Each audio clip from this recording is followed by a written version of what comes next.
사도행전 2장 17절에서 18절까지 보겠습니다.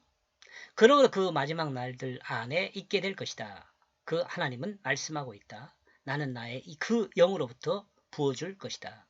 그 모든 육체 위에. 그러므로 너희의 그 아들들과 딸들은 예언할 것이다. 그리고 너희의 그 젊은이들은 환상을 보게 될 것이다. 그리고 너희 그 늙은 이들은 꿈을 꾸게 될 것이다. 종말의 시간에 있기 전에 성령이 임하는 역사가 있을 것을 증거합니다. 본문의 내용은 요엘 선지자의 증거를 베드로가 해석한 것입니다.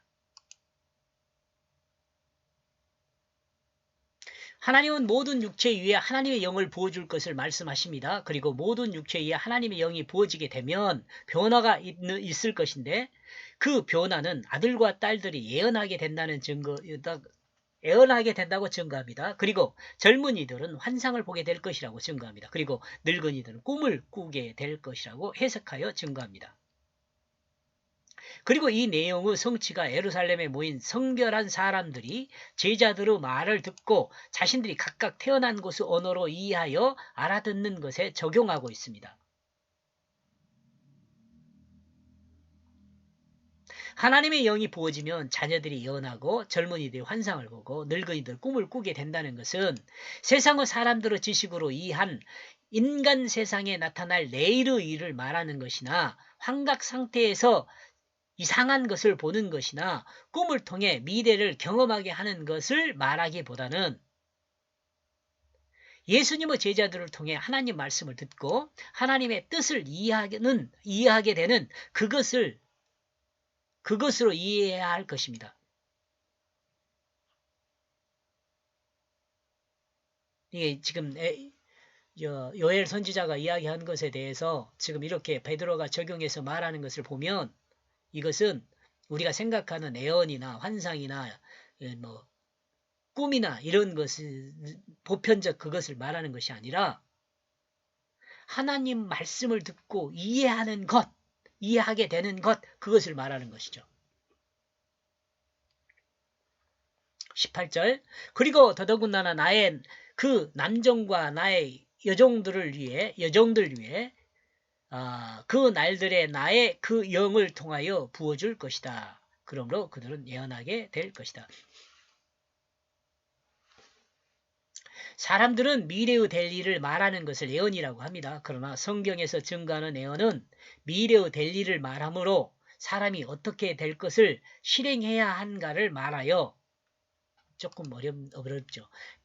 예언은요. 예언은 미래의 될 일을 말하므로 사람이 어떻게 삶을 실행해야 할 것인가를 말해서 미래의 사람을 세우는 일을 예언이라고 합니다. 미래의 사람을 그러니까 그 사람을 세워주는 일이 예언이에요. 사람을 세워주는 일. 실망하고 절망에 있는 자들을 향하여 너의 꿈을 키워주고 그 꿈이 잘 커갈 수 있도록 도움을 주는 사람의 예언을 하는 거예요. 이 일은 사람을 세우는 것이며 사람을 섬겨 세우는 종을 드러내고 있는 것입니다. 사람을 세우는 일을 행할 수 있는 것은 곧 하나님의 영을 받은 사람만이 가능합니다. 그래야지 옳은 길로 인도하지요. 세상 사람들이 사람을 세울 때는 대개 이용해가지고 등치는 경우가 많잖아요. 그런데 성령을 받은 사람에 의해서 세움을 받은 사람은 미끄러지지도 않고 넘어지지 않아요. 온전하니까. 하나님 뜻으로 세워지니까. 사람의 영은 사람을 세우는 일을 할 수가 없습니다. 사람의 영은 오직 자신의 정욕을 따라 자기중심으로 사는 영이기 때문에 그렇습니다. 여기서 조금 생소한 것이 하나 있을 수 있어요. 혹시 여러분도 공유했으면 좋겠어요. 저 김승호의 고백이라고 믿음 고백이라고 하는데요. 저를 가르친 선생님께서는 내가 주 예수님을 믿습니다. 이게 믿음 고백이라고 그랬어요. 근데 저는 이것을 조금 더 복잡하게 한 건가요? 아무튼 이렇게 조금 정리를 해봤어요. 나는 창조자 하나님을 믿습니다. 나는 나의 영혼이 하나님 나라를 반역하고 내 맘에 오른 대로 행한 죽을 죄인임을 고백합니다. 내 영혼은 예수 그리스도와 함께 그 십자가에 못 박혀 죽었음을 믿습니다. 나는 예수 그리스도의 부활을 믿음으로 내가 성령으로 거듭나 새 생명이 되었음을 믿습니다. 나의 거듭난 새 생명은 하나님의 뜻을 따라 진실한 사랑으로 하나님이 창조한 모든 피조물을 섬긴 자가 되었음을 고백합니다. 이렇게요. 이것은 지워버립시다.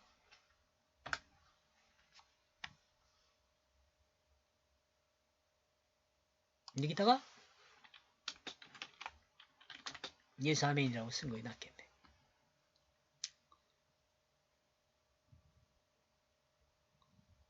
자기중심으로 살던 영혼이 성령을 받게 되면 자기중심이 아니라 하나님의 그 뜻을 따라 살게 됩니다. 그리고 하나님의 뜻은 사탄의 거짓을 버리고 진실을 회복하는 것입니다. 하나님의 뜻은 사탄의 거짓을 버리고 진실을 회복하는 것입니다. 자기중심을 버리고 하나님의 사랑을 회복하는 것이며 하나님이 세운 창조 질서를 따라 하나님이 창조한 모든 피조물을